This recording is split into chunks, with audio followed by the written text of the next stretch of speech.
sur la loi sur la parité et les débats français, j'ai essayé de relire cette histoire dans cette idée de comparer avec d'autres exemples. Donc Virginie a déjà fait un petit peu le travail là en conclusion, et puis Catherine le fera aussi ensuite. Mais voilà, que nous apprend la parité sur le fonctionnement de la représentation politique en France, et comment cet exemple, après celui de l'Inde, peut nous aider à penser un petit peu, à monter en généralité sur la question de la gestion de la différence à travers les quotas ou la parité au sein de la représentation politique. Voilà. Alors, en introduction, il me semble qu'il y a quand même deux caractéristiques qui font de la question de la parité un objet très intéressant pour ce séminaire. Je vais vendre l'objet. D'abord, rappeler que les débats qui ont eu lieu au cours de la décennie 1990 à l'occasion des débats autour de la loi, je vais y arriver, étaient quand même très intéressants, très nombreux, très prolixes, qu'ils ont touché la sphère militante, intellectuelle et politique, et qu'ils ont constitué l'occasion de débattre du fonctionnement de la République et de la représentation en France, et d'ouvrir une question qui n'avait pas été ouverte depuis longtemps. Donc un vrai débat sur le fonctionnement de la démocratie au cours des années 1990 dans différentes sphères. Donc, déjà, ça me semble important de le rappeler. Et deuxième caractéristique de cet objet qui est intéressante, c'est que autant la revendication semblait un petit peu utopique au début de la décennie 90, autant elle a débouché sur une modification constitutionnelle très rapidement, en 99, donc modification de la Constitution, et en 2000, vote de la loi. Je reviendrai aussi sur les effets de la loi, mais elle a eu quand même d'importants effets sur la composition du personnel politique. Donc on a affaire, à mon avis, à un très bel objet pour réfléchir à la question de la représentation politique. Alors, je ne vais pas revenir sur les causes principales qui expliquent cette réussite du mouvement paritaire. Je renvoie à la thèse, bientôt sous forme d'ouvrage de Laure Bérény, qui a montré qu'il fallait reconstituer un espace de la cause des femmes qui cristallise à ce moment-là, avec à la fois un contexte international porteur et les directives européennes, un mouvement social féministe notamment qui ressurgit à ce moment-là sur le devant de la scène en portant cette revendication, et des relais à l'intérieur de l'administration et des professionnels de la politique qui peuvent expliquer cette réussite. Et ça, c'est l'argument sur lequel j'insiste aussi toujours, ce qui peut expliquer cette réussite-là, c'est qu'à la fin de la décennie 1990, on est aussi à un moment donné de ressurgissement, en tout cas réactivation de la fameuse crise de la représentation politique en France, et que pour les professionnels de la politique qui vont faire voter la loi, elle va être largement pensée comme un remède à cette crise de la représentation politique, à moindre coût. En deux mots, le contenu des lois dites sur la parité, je ne sais pas si c'est connu pour tout le monde, mais donc en plusieurs étapes. Modification constitutionnelle 99, l'article 3 de la Constitution est modifié. Et ensuite, la loi du 6 juin 2000 va rendre...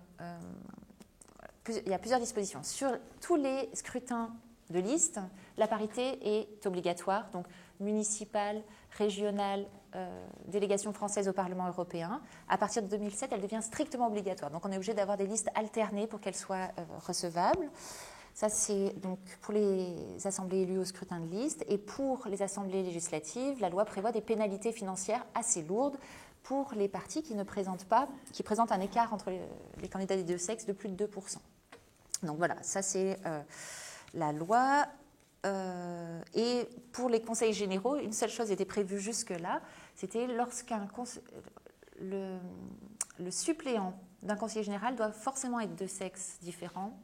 Donc il y a beaucoup de femmes suppléantes.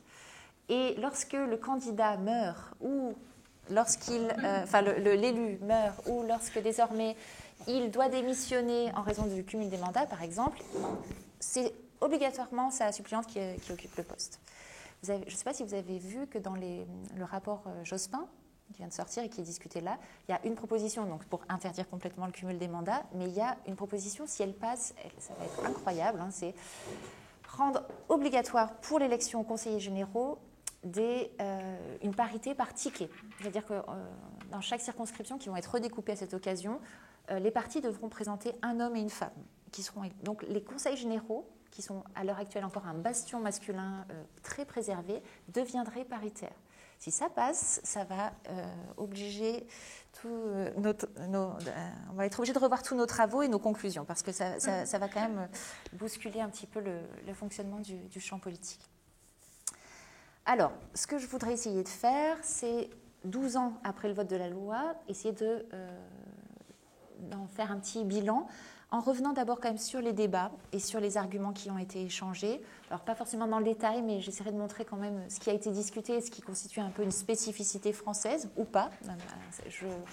On pourra en débattre ensuite. Et puis donc dans une deuxième partie, revenir sur ce bilan contrasté des effets de la loi sur différents domaines, et notamment sur le genre et la représentation politique.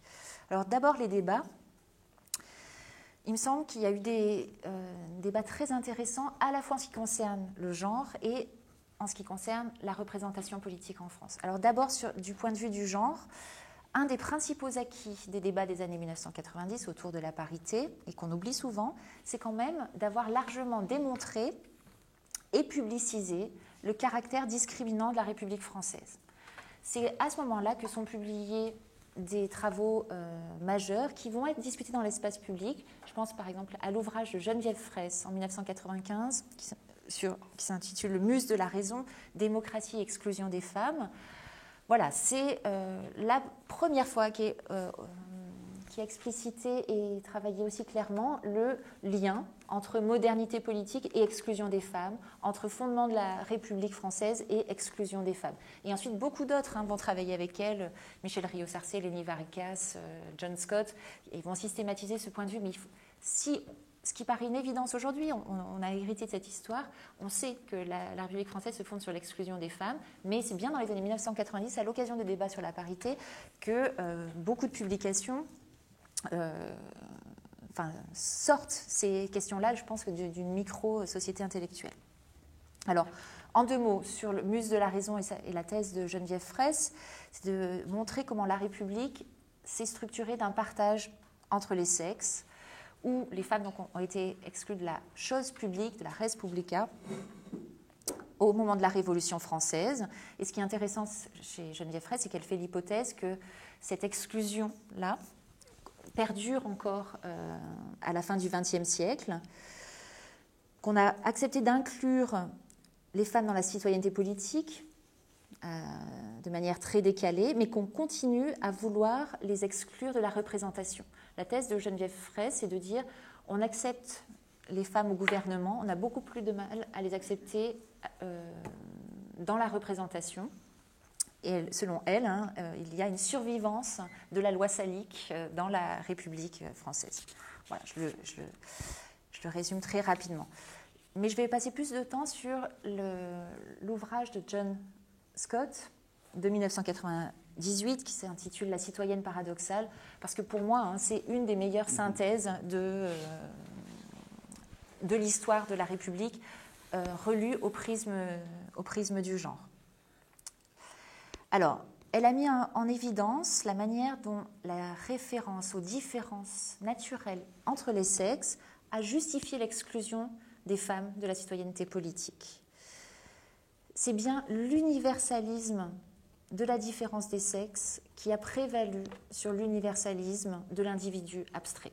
C'est ça la thèse de John Scott, c'est montrer comment dans le républicanisme coexistent deux universalismes, celui de la différence dite naturelle entre les sexes et celui de l'individu abstrait, et c'est bien celui de la différence naturelle qui a prévalu sur le second. En réalité, elle le montrait bien, l'individualisme abstrait professé par les républicains révolutionnaires a dès le début été une notion sexuée.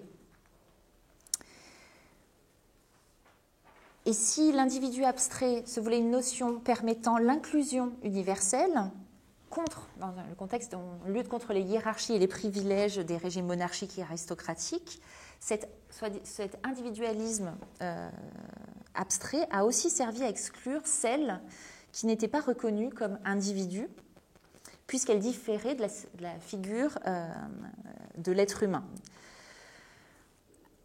La masculinité, selon John Scott, a été clairement identifiée à l'individualité et la féminité à l'altérité, dans une position déterminée, hiérarchique, immobile. Donc finalement, en France, durant la Révolution, c'est bien la différence entre hommes et femmes qui a servi à effacer, notamment, par exemple, les distinctions de couleur et de race entre les hommes. On ne peut pas le dire pour toutes les histoires, mais en France, on peut véritablement dire, à la suite de John Scott, qu'il y a une matrice du genre qui a conditionné la citoyenneté républicaine. Alors, elle dit une matrice genrée et également hétérosexuelle, parce que les deux sont indissociables.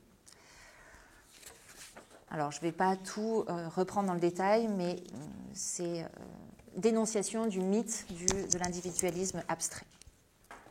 Et c'est cette histoire de la République française qui explique le paradoxe quasiment rédhibitoire qui pèse sur les féministes françaises, le paradoxe de la différence, et comment lutter pour l'inclusion dans l'universalisme de la République au nom d'un groupe qui a été à l'origine de cette exclusion. Donc c'est un paradoxe assez classique de l'universalisme. Et selon elle, ça c'est dans le deuxième ouvrage plus récent qu'elle avait consacré à la parité en 2005, donc son ouvrage qui s'appelle Parité, l'universel et la différence des sexes, c'est bien ce paradoxe qu'a essayé de résoudre ce qu'elle appelle le mouvement pour la parité, qui a essayé de redéfinir. Les paritaristes féministes ont, selon John Scott, essayé de redéfinir l'individu abstrait de la République de sorte qu'il intègre les femmes. L'idée des paritaristes, c'est de dire que si on accepte de reconnaître que l'individu humain est sexué, alors la différence des sexes cesse d'être en contradiction avec l'universalisme. Donc c'est quand même assez ambitieux. Ce qu'ont essayé de faire les paritaristes, c'était d'essayer de désexualiser la représentation en sexuant l'individu. Voilà, j'essaie de le dire simplement.